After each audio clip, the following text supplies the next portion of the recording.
To what extent should the County of Riverside respect existing municipalities when considering approval of major land use projects and developments? Considering approval of what? Say that again?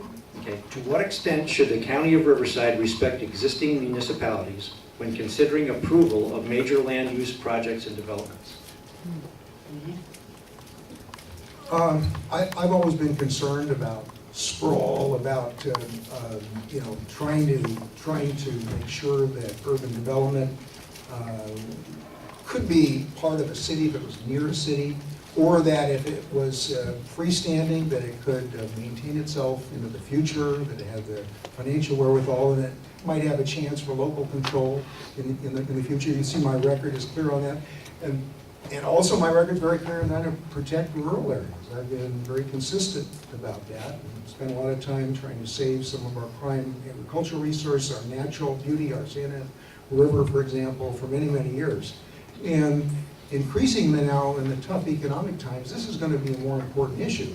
I mean, we only have so much money now. Our revenues for Measure A, our transportation half-cent sales tax, are not projected to be as high as they once were. We have a reduced level of development, even though we've helped generate $544 million through the Transportation Uniform Mitigation Fee that new development pays. But we're going to have to be much more judicious about how we target growth and where we encourage growth. And that's not easy to do in this county because we have a lot of areas.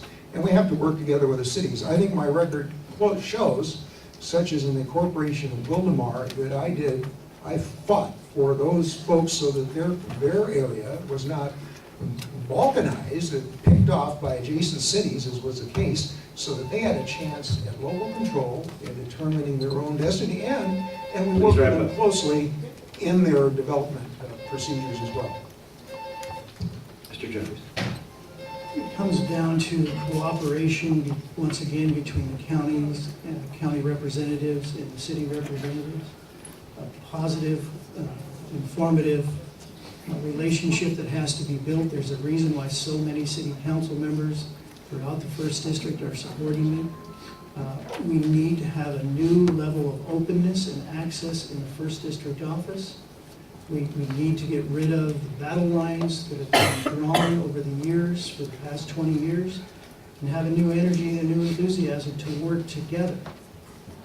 The cities have concerns that are legitimate about traffic impacts from new developments right on the borderlines of the cities.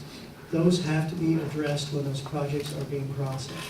There are issues of public safety and who's helping who, county and city rolling into opposite areas to back each other up. Those have to be resolved before those projects are built. And that's why you have to have a strong relationship between the first district supervisor and the city council members, and I'm going to offer that as soon as I get sworn in. Mr. Rebone. Yeah, I think I have a relationship. I won't list all my endorsements. I mean, I have several endorsements. But I would say relationships are very important. And checking with your local officials, whether they're city, whether they're school district, whether they're water district, is important. Let me just put a challenge out to my opponent here. He's been on several water boards here, the Elsinore Valley Municipal Water District Board and the Western Municipal Water District Board. And yet recently, he offered a bill to open up Lake Matthews for just general public use. And apparently, he didn't check with the Western Municipal Water District, who sent him a letter signed by their president and all the board members saying this would cost ratepayers millions of dollars if this was done. Assemblyman Jeffries then dropped his bill to open up Lake. I mean, how does that show any kind of cooperation with local officials? Mr. Jeffries. Here we go again. I have to correct the supervisor. We propose to open up Lake Matthews for fishing. Now, I don't know about many of you, but fishermen are not identified as very dangerous individuals who are going to cause problems in communities while they're fishing. The sports fishermen throughout Southern California were very excited about the opportunity to utilize a public resource that you own.